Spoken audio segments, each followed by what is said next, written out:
Hello, everyone. Welcome back to another episode of the Breaking Point podcast, UK. Oh, you can't interrupt me on the intro. I don't know if you know what it is, but I did ayahuasca. Most of the time you can see that when people are comfortable, they also don't feel well. That is so true. Think about something, set your attention, and then let it go. I love it. Hello, everyone. Welcome back to another episode of the Breaking Point podcast, UK. Today we are here with Nell Bauduin. Is that right? I should know. Bauduin. It's not that, is it, though? That's not true. And we're going to have a chat about all sorts of different things today. We're going to have a chat about aliens and robots. Okay. So, Nell, what's your opinion on aliens? They exist. You think they exist? Why do you think they exist? Because I think that we don't know very much about the reality that we are living in. Do you think they are on the planet at the moment? I really think that we are a part of the aliens. You know what I mean? No. Like we, it's very difficult to explain, but I think we are all one. We are all one, like musketeers and stuff. No, we are all one energy, and okay. How do aliens come into that? Yeah, because I think humans, people are calling it aliens, but because they are weird for us, because we are living in a human experience. You know what I mean? Yeah. So we are all the same, but we are just not the same as they are now, as they remain being. And we also are aliens, so we are aliens, but we are having a human experience right now. So you're saying that because we're all live in the same universe, we're all part of the same entity. Yeah. In some ways. Nice. Okay, that's an interesting idea. So what's your opinion on robots? I don't like robots. Like Transformers and stuff. Yeah, I don't like robots. You don't like robots? It's a great film. I've never seen it, I think. Poor you. Third world country in it, Belgium. Shocking. Okay, so what do you like then? I like the sun, but I'm not at the best place in the world if I like a lot of sun. I'm in Belgium. Does it get hot in Belgium? I'm sorry? Does it get hot in Belgium in the summer? Yeah, but like for 4 days, and then it's cold again, and then it's hot again, and then it's cold again. So it's not steady. It's just inconsistent. Yeah, it's very. Yeah, it depends. It depends. And okay, so you can't count on the weather. Yeah, no, I get you. So, what have you been up to now? What have things? How's your life changed since we last spoke? Got a sort of boyfriend / girlfriend / any friend yet? Married? No, I'm not married. I am a boyfriend, but my life changed very, very much. So I went through a lot the past 1.5 years. No. Yeah, I married. I had a marriage, and then I divorced, and it didn't happen. No. Okay. No. But I traveled a lot. I did a lot of courses. And I've learned a lot. also in my private life. So I am really someone else if you compare it to the last time. Well, yeah. I changed a lot. I do that to a person. I'm sorry? What? What did you say? I said marriage will do that to a person. Yeah, of course, that's true. But I'm not married, or I wasn't married. Nope. I just did some courses. So where did you travel to, and what courses did you do? So I traveled to last year I traveled to Thailand, to Bali. This year I went to Colombia. So I did a lot of I traveled far away from Belgium. And I just found myself there, but like it was very scary in the beginning. I bet. If you find yourself at first, it's very scary. It's so confusing and so confronting to meet yourself in another level. But also I did a lot of courses, but I did one course in Bali, and I started a course as a breathwork facilitator, and I'm in that one now. So it's for 6 months that I'm doing this course, but it opens your eyes so much. It's again your lungs. Yeah. It's again something that it's very confronting, because through the breathwork sessions you can find things that you didn't even know about yourself. So you can find things that happened to you and you didn't even know. Like what? Give me an example. What did you learn about yourself? What is it that you have to achieve in order to reach that level of?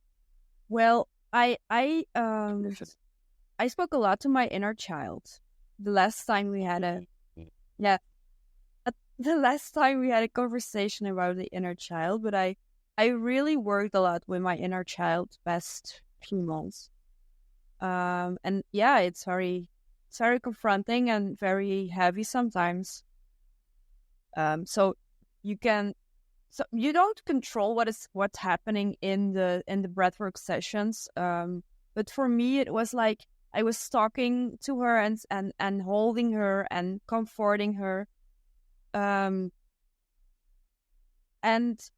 yeah, it just made me feel that I released some of the heaviness. Yeah. So I have a better connection with my inner child now. And I think that, I know that she feels more safe now, and that I can handle it for myself, and like I can handle her. Yeah, it does a lot if you are strongly giving your inner child attention. It's very important to do that, because it all starts there, in my opinion. How do you reach communication with your inner child, or at least how do you think you do, and how did you do it?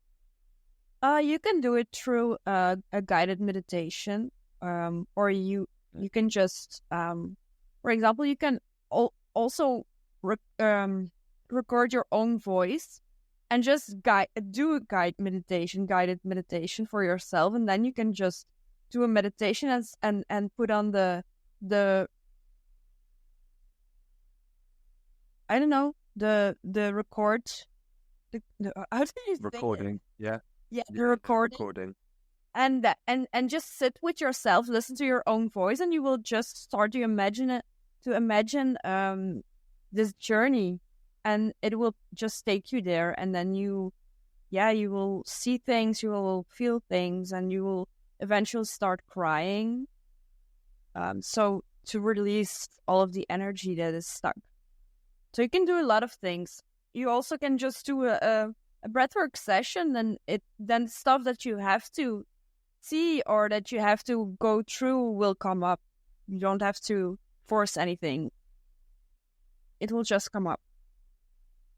Yes, so it's sort of creating an environment where you can delve deeper into the unconscious.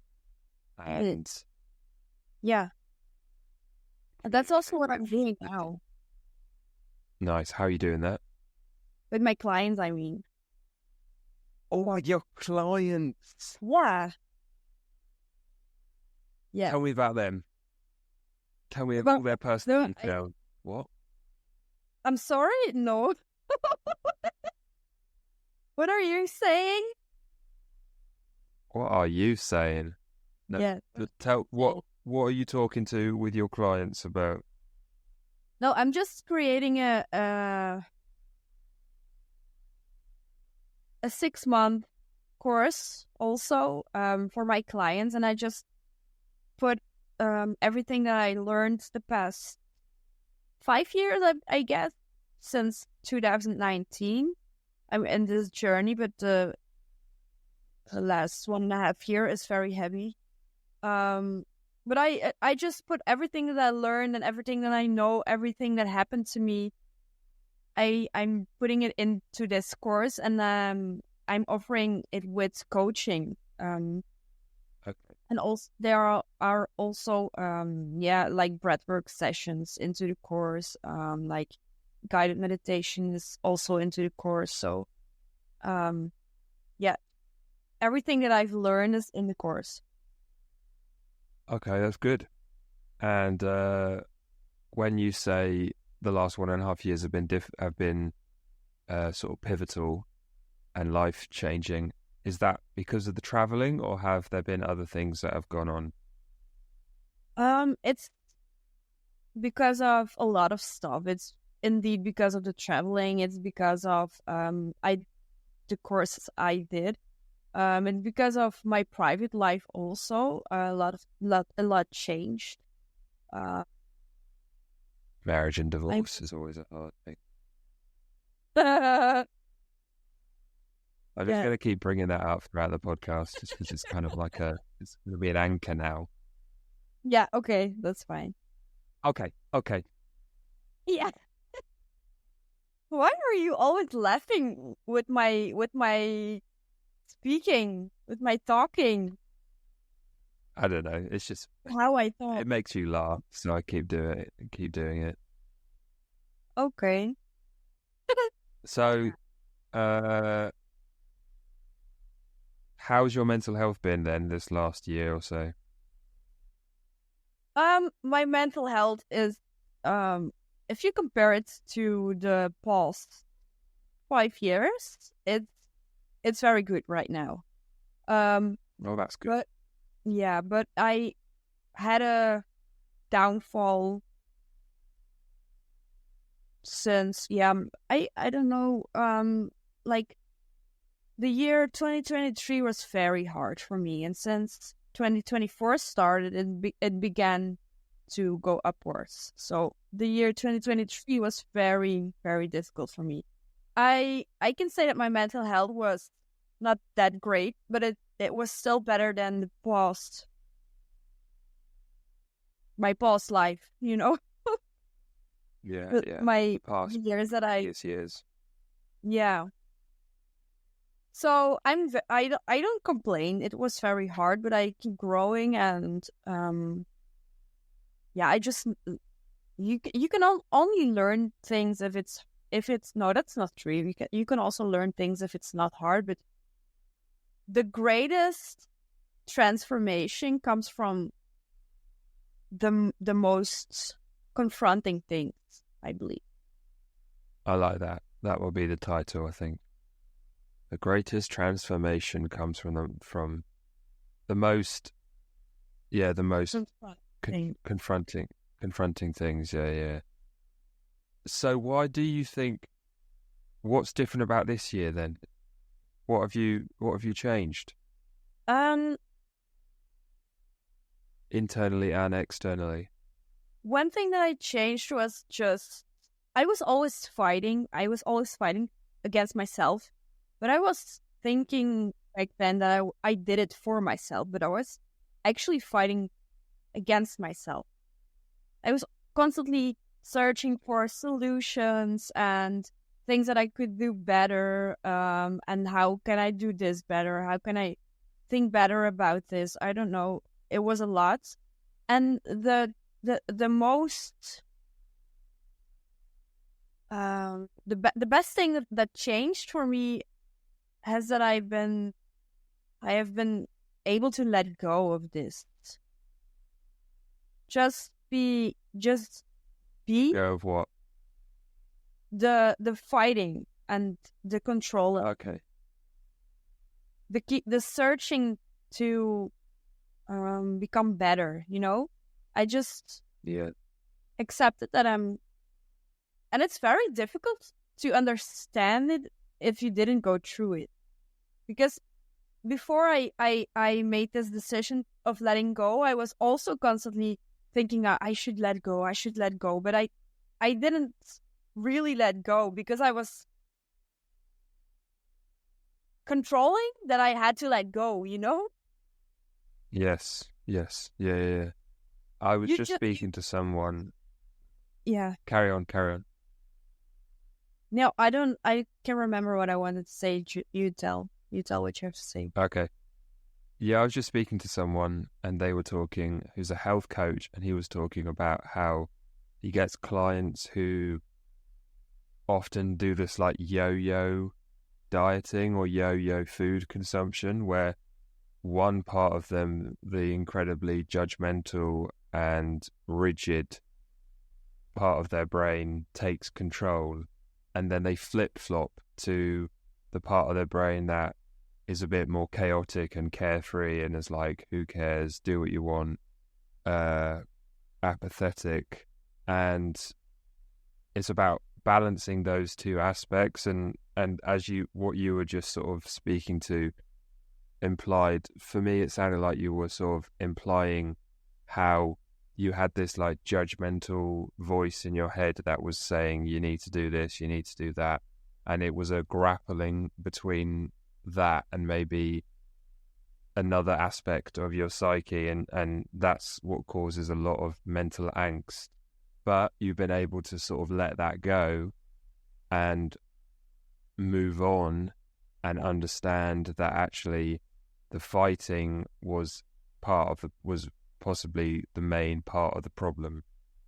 Yes. So I like that. So how I see it now is that you are like, you have your inner child and you have your grown mind.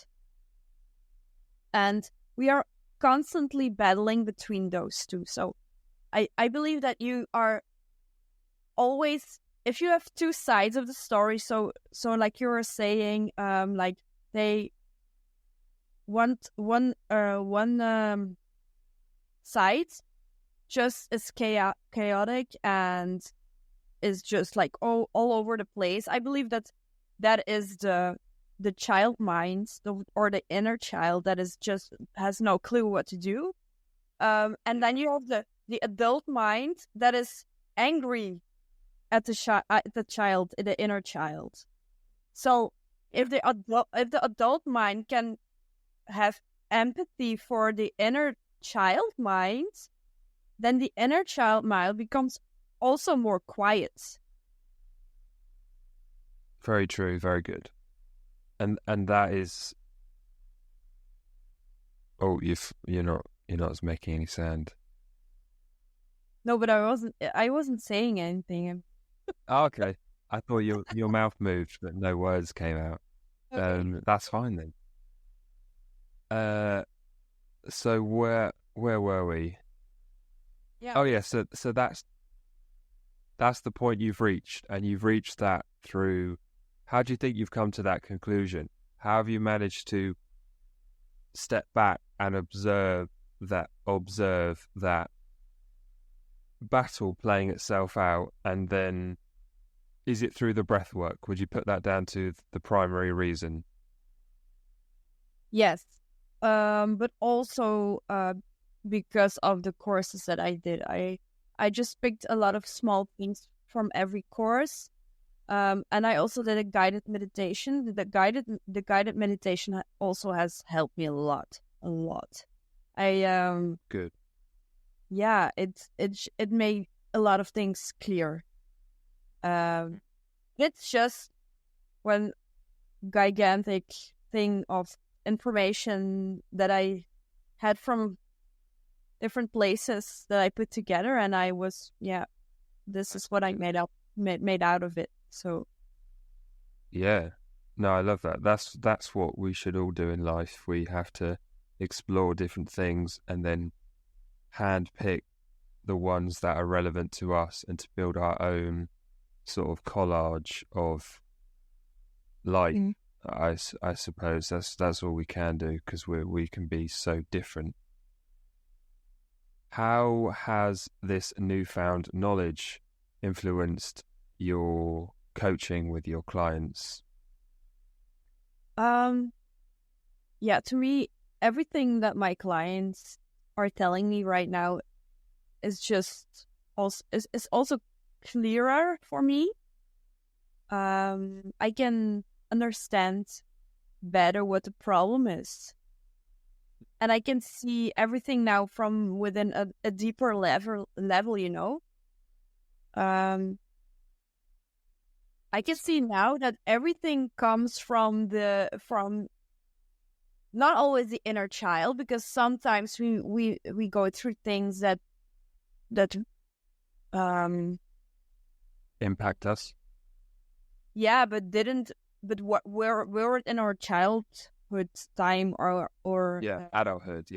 Yeah, but most of the time it comes from the inner child, and it comes from the inner child that is very, very, very loud, because it never had the attention that it needed, And I will always go back to that. And if I can't find anything there, then I will search further into their lives. So it made my coaching easier. It made it easier to understand what. It made it easier for me to understand and to work with my clients. What do you think the inner child where do you think the inner child lives? Do you think it lives in our brain? Do you think it lives as an energy force field around us? Because you're kind of talking about the subconscious, or at least you're talking about an aspect of a segment of the subconscious. But where do you think the inner child lives? How does it end up having so much control over us? I think the inner child is mostly living in our body. Yeah. Because if a child whereabouts something, I'm sorry. Whereabouts in our body? Everywhere. But yeah, it's everywhere. I think the inner child is just, but also it also is in our head, because what? Nothing. It's also in our head because we experience anxiety mostly in our head. We make it most of the time by ourselves. But I believe that the inner child always feels a lot in the body.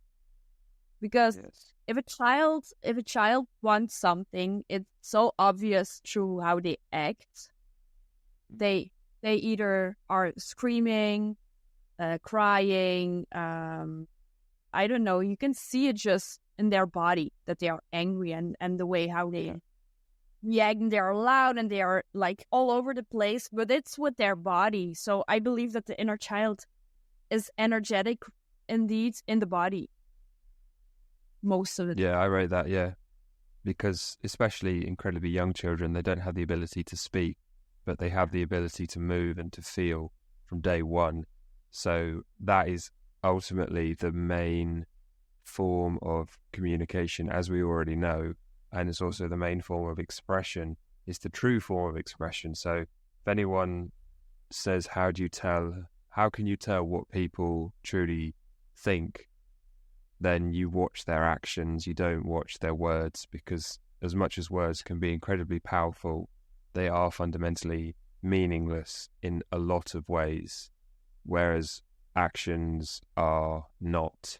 So always judge people primarily on their actions. I mean, there's always exceptions. Like sometimes people will say something that what will they do? Sometimes people will do something that they don't mean, or that is not a true representation of the way they see themselves or the way that they want to act. That's true.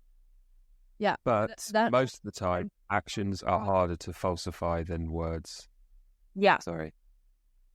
No, that's fine. I'm speaking a lot, so you can tell. No, that's fine.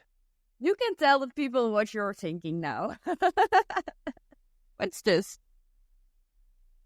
What's this? It's a little fidget spinner. Oh, it's a Thor fidget spinner.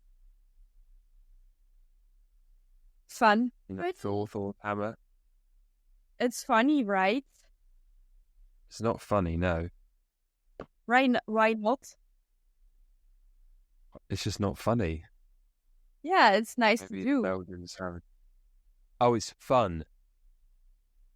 Yes, it's fun. It's fun to do. Funny is ha ha ha. I know. I'm funny. I know. No, you No. Whereas fun is like, how would you describe fun? It's enjoyable. I'm also fun. But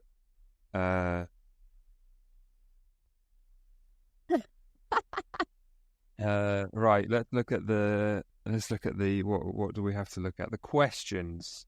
Okay. Yeah. So why have you stepped away from social media in recent months? Because I don't know. If it's quiet enough, you can hear yourself very loud. We distract ourselves constantly. True that. That's the main reason why I went off for a week. And what do you hear when it's quiet enough? What can you hear? So this was a time that I really learned about my inner child. It's not that long time ago that I had a very gigantic switch into my life with the inner child. It was that time.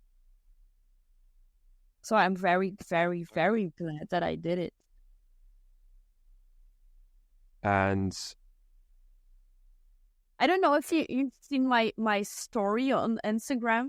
I also told that I didn't have a breakdown, but I really went through very big emotions. So I had one evening that I was just like, I'm just going to let all of it out. I was crying, I was screaming, I was punching my pillow, I was very angry, sad, anxious at one time, in the same moment, and I just let it be. That was a moment for me that I was thinking like, it's enough of controlling myself and fighting against my own emotions and fighting against myself I was pushing too hard to grow. And I just let it go. And that was also, this was in that, I think it was the same week that I wasn't on Instagram. So it was very close on when I went out. So yeah, a lot of things happened in 1 month. Yes, I can imagine. That's very common in modern marriages nowadays. So what I would...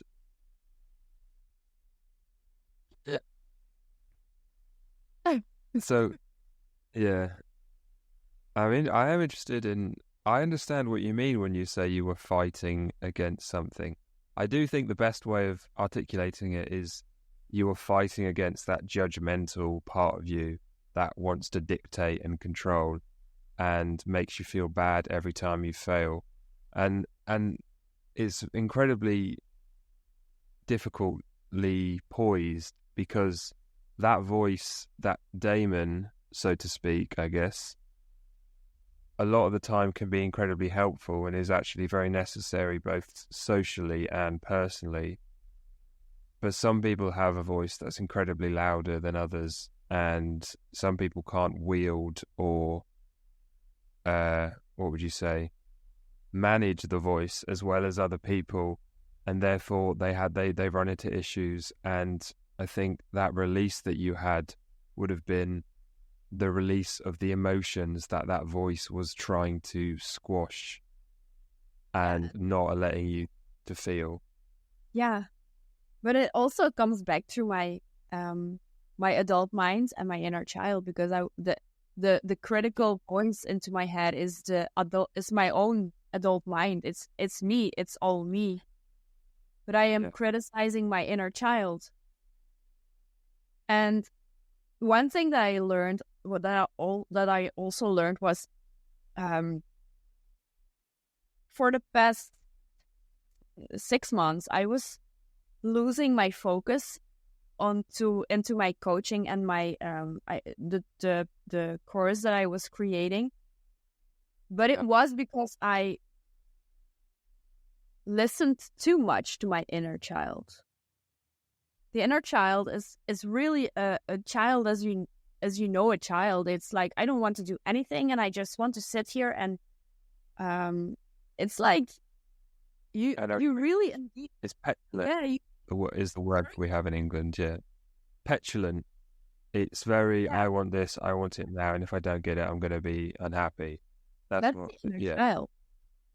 But if you had these events in your life as a child, and your parents denied something, but they didn't also give you the support that you needed back then, you really felt alone, and it's, these emotions are staying into your body, and these are the emotions you're still feeling. But now you are capable to be your own parent. You're capable to be your own adult and just let the inner child feel, but you still have to do shit, you know?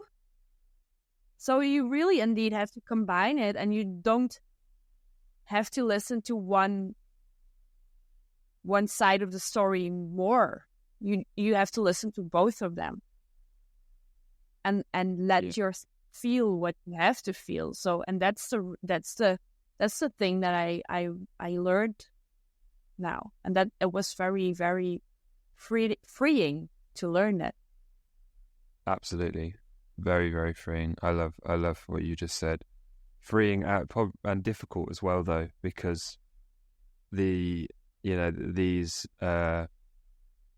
it's kind of like a skin or a piece of clothing that's stuck to us, that we have around us, and we have to, maybe not quite the right analogy, but we have to almost rip it off before we can, to let go of things, we have to rip them off. Or maybe rip them off is the wrong, maybe shedding them is a better way of putting it, but the only way you can shed is by growing. So therefore you have to grow in order to shed. Otherwise you'll just maintain maintain the same dead skin, so to speak, and that's not healthy or beneficial. No, but I also believe that you have to go through things before you are capable of seeing. Absolutely, yeah. Because if it's we what? Sorry. Carry on. Wait, I don't. Oh yeah. We just want to be so comfortable sometimes, that we are just staying where we are, and that's also because I don't know. I think we also spoke about this the last time, but it's like your brain just wants to be safe, and that's also a reason. Yeah, that's a reason why you just want to be comfortable all the time, but you don't get anything out of it if you're staying comfortable, because most of the time you can see that when people are comfortable, they also don't feel well. What do you mean? And yeah, they just don't feel good, and they are like, yeah, I don't feel, I don't like my life. I don't like how it's turning out. Yes, I know what you mean. Yeah. But they don't do anything about it.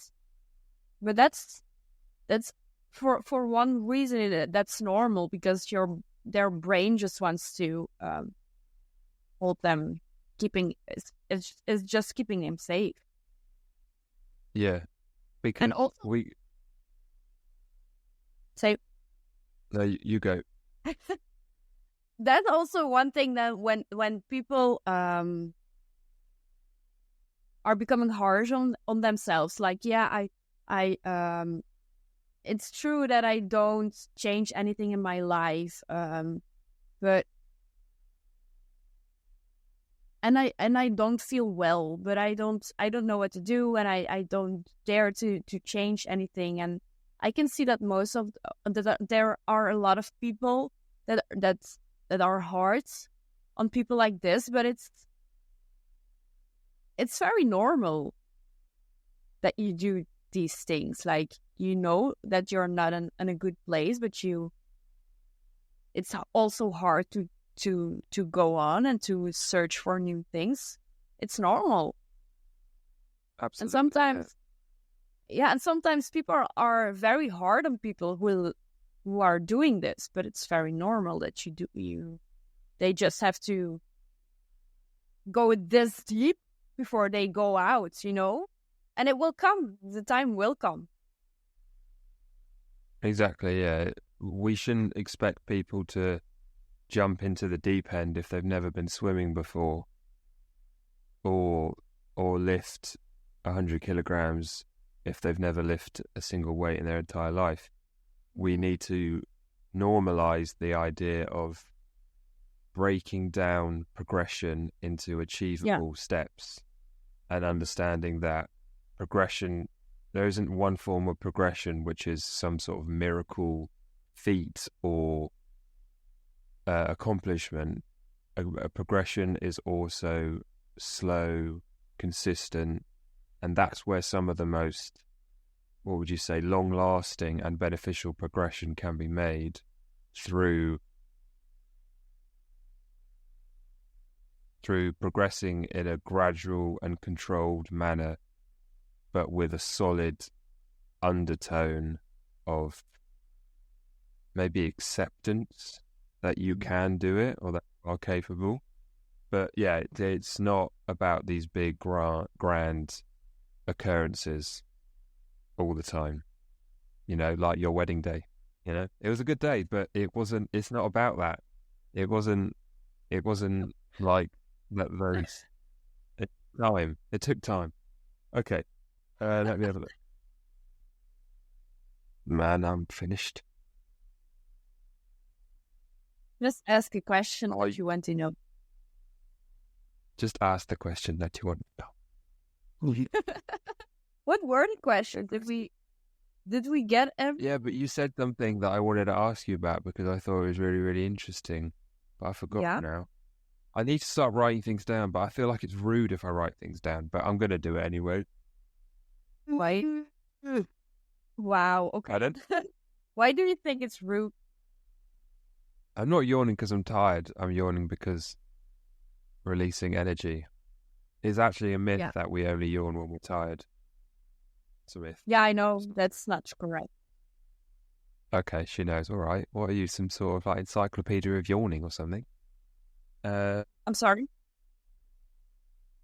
I forget. Encyclopedia. Do you know what an encyclopedia is? No. Oh, it's like a big, big book. Got loads of information in it. Oh, yeah, I know. Okay. I just didn't understand. Yeah, I know. When you're going to stop laughing on me by me at Not when you are, when are you? Okay. Sorry, if you want me to stop laughing at you, then I will. the last question you were asking me on Instagram is why people should exercise. Why people should exercise? Yes. Why should they? Because it also is body work. It also is body work. Yeah. So it has a lot of beneficial things. It's making you healthy. But most of all, it's like releasing energy. Stored energy. That's good. Yeah. It can also help purification. Yes. It can also help with release tension towards or from your inner child. So it all comes back to the inner child and to what you hold into your body. Exercising is very good to release energy. Yes, absolutely. And it also links back in with what we were just talking about with the whole progression and how, because that's what we do when we lift weights, isn't it? When we progress through we increase the weight is kind of like increasing, I don't know, insert some aspects of life where it's a form of growth, isn't it? Obviously, there's not just weightlifting, there's also cardio, which I'm sure, we all love doing cardio at home after we've been lifting weights. But the main thing is do we do weight for an Oscar?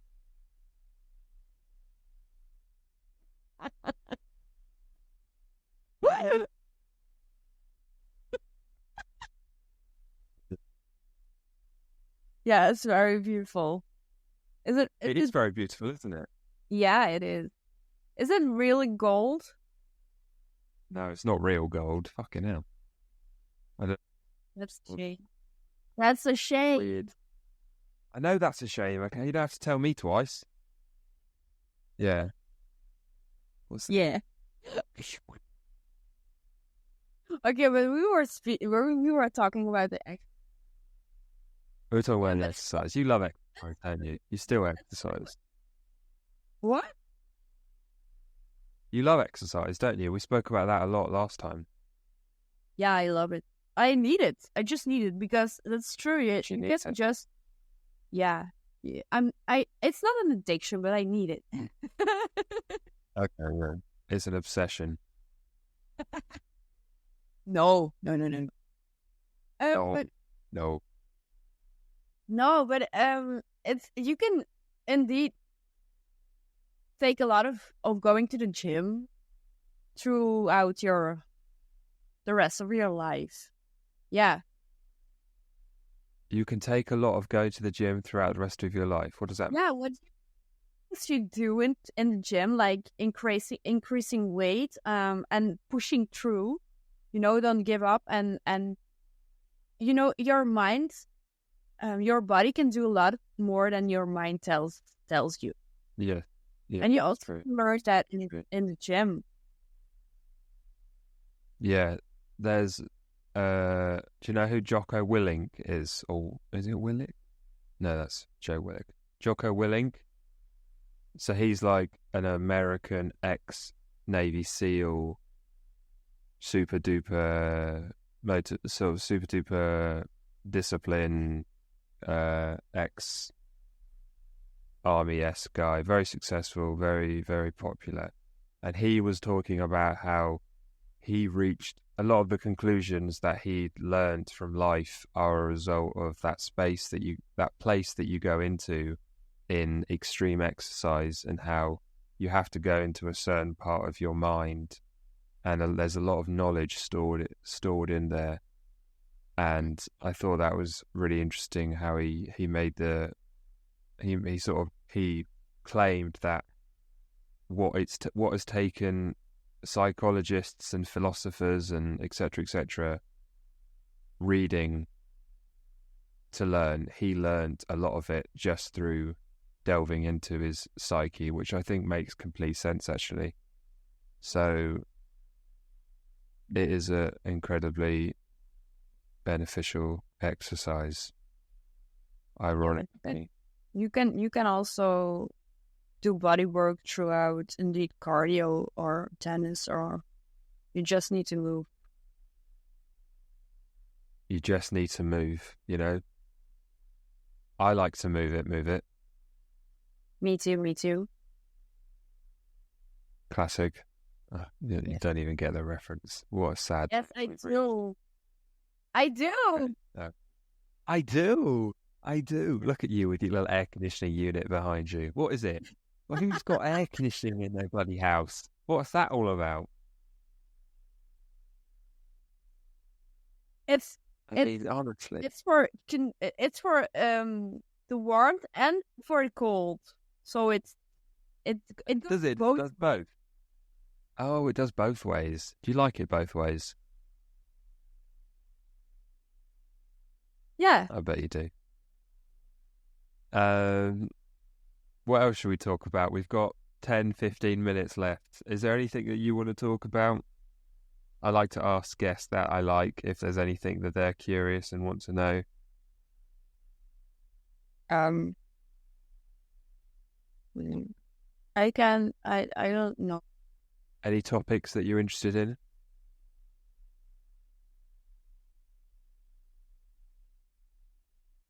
Well, I also, I don't know if you know what it is, but I did ayahuasca. Oh, no, you did not. I did. OMG, that's sick. We should have started with that. How did that go? Where did you do that? What have you learned? What was it like? I did it in Colombia. It was like, but you just have to try it before you don't you can explain it. No, it's do your best. Very do your best. Yeah. So I was just in my head. I didn't saw anything around me. Everything around me just stayed the same, but I was really in my head. And I also had a very calm experience. It was my first time that I did it. And I didn't vomit, or I didn't, I did go to the bathroom afterwards, but it was not, it was into my body. It was not that crazy or something. And in the world around me also, it was very calm, but I was just in my head, and I was seeing a lot of colors, and I was seeing a jewelry that I afterwards I was thinking that I had to make this kind of jewelry, but I also saw myself from a distance, and it basically came down onto also the controlling thing. Like, I just was too controlling. I was taking too much control of everything. I just needed to let it go, and that was the main focus in my experience. In your trip, in your experience. Yeah. Yeah. I just, because that's Karen. I think my experience wasn't that heavy, or it was this calm, because I also took too much control of it. I wasn't letting it go, and because I was also very afraid, because I was in a country that I didn't know. I've never been to Colombia, and it was my first time there. I didn't know anyone there. It wasn't in a group. I was with 10 to 15 people that I didn't know. They were speaking in English. So it was very out of my comfort zone. And it was very scary. I had a lot of anxiety when I was there. So I was keeping my control. And I also think that because I had a really hard time there, the universe has decided to give me a very loving or not that heavy experience, Trip experience, yeah. Yeah.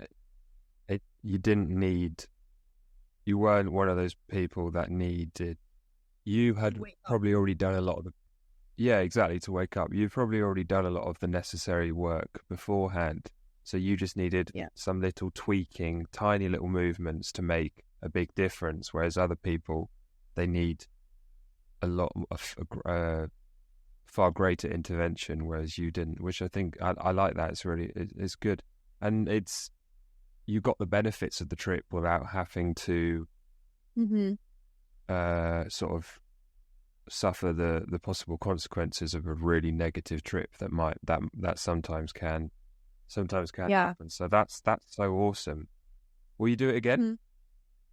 Yeah, I want to do it again. Yeah, she's gonna do it again, everyone. Yeah, but I'm this time I'm going to do it in Belgium or in France or somewhere closer, and I want to talk. I just want to be it in Dutch, so that I don't have to worry about anything else. And just be, and just really relieve the control, release the control, let go of the control, so that because that if you're having to know that you're going to have to speak English, then you have to have your guard up a little bit, and you have to be slightly more. You can't fall back on your native language and just speak subconsciously or extemporaneously. You have to be thinking, I've got to speak English, so you can't fully let go and let loose, So I get that. I get that. It's really that's pretty difficult. What's in the future for Nell Bauduin other than marriage? What?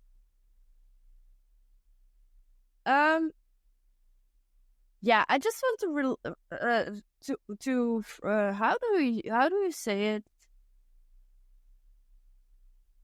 Lounge. I just want lounge. Lounge. No. Yeah, I just want to launch my course, my 6 month launch. Yeah, That's my main focus and my main priority right now. Sorry, carry on. Yeah, you heard me. Yeah. And I also went to organize in 2025. I really want to organize a retreat somewhere in the world. I don't know if it's going to be in Belgium or in Bali. Can I come? Yeah, you can come. But I really want to. I really want to organize a retreat. So these are my and I'm going to add another one. So I have 3 priorities right now.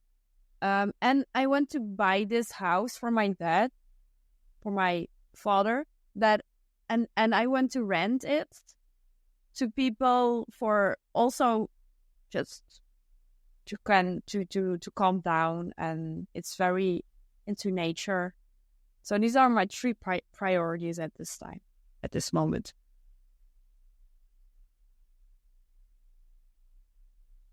Is that how the Dutch do? Is that how Belgians do 3, or do you do it like that? Ik doe dat zo. I don't know what you just say. Ik doe dat zo. Why do you think that? Okay, so that's good. Speak Dutch. You speak Dutch. Did I? What did I say? I did. No, I didn't. What did I say? It means I do it like this. Ik doe dat zo. Lo hago como eso. Esto. You should bring me to Colombia because I speak Spanish. Do you speak Spanish? Really? I do speak Spanish. Damn straight. Hablo español muy bien. Nice. I want to learn Spanish. Well, puedo enseñarte si quieres. Si quieres. I can teach you if you want. Yeah, I want to really learn it. It's a nice language. Yeah, it's una idioma buena. Aprendí. No, I learned. But your accent also is not that bad. It shouldn't. Yeah, no. I watched a lot of Spanish TV, and I lived in Spain for 2 months, so I often so I often just put things on in Spanish, so I just remember the accent and the voice. Yeah, the accent's okay, you know. Yeah. I can't roll my R's. I can't go. I literally can't do it. That's true. Yeah. All right. How do you know? Bit harsh. Yeah, because you're British. British. No, but that's not the reason. A lot of British people can do it. It's a nightmare because in Spain there's 2 forms of R. There's R just like the way we say R, and then there's the R. Yeah, exactly. Yeah. Yeah. All right. Show off. It's with your tongue.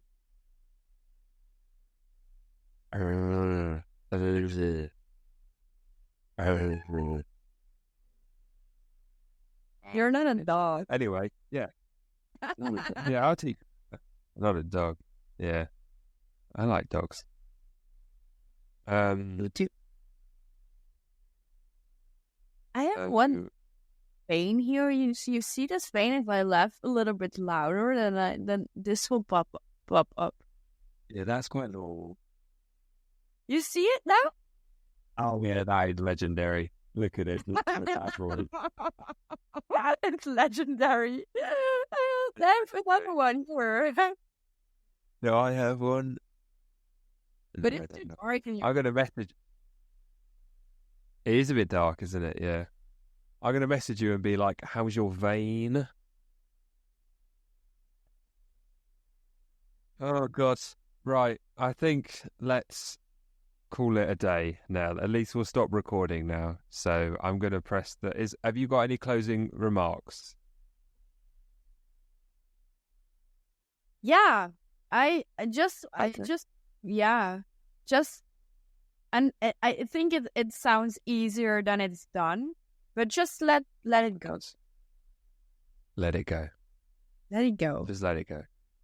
You know, you're enough right now. You don't have to grow now immediately. There's time, and if there isn't time, then it doesn't matter. Yeah. Don't sacrifice the present for the future too much. A large part of life is working out in what context do we prioritize the present and in what context do we prioritize the future. That can be hard, but that's the journey that we all go on in life. And then one day you get married, like now. Yeah. Also, one very important thing is to subscribe to the think about podcast. To think about something and to set your intentions and then just to let it go. Brilliant. That is so true. Think about something, set your attention, and then let it go. I love it. Like planting a seed. Yeah. That's often used in sort of manifestation speak. Every time you plant a seed, you don't dig it up the next day and look at it and go, oh. Yeah. Fuck no, you haven't grown, you little twat. No, you don't do that. You don't do that because it's not fair. Because it's just a little. Okay. It was very, very angry how you said it. Yeah, I know. It was fake anger, but yeah, exactly. You just. Yeah, I know. But that's true. That's very true. You don't do that. So why would you do it with your intentions? Yeah, exactly. Why would you do it with your intentions? We don't. So now, 6 months' time, you'll be launching the thing. You'll be going for another ayahuasca trip in Belgium. And then we'll be going on our retreat somewhere. Yes. I like it. Thank you everyone for watching and listening to the Breaking Point Podcast UK. This has been Nell Bauduin signing off and getting ready to launch.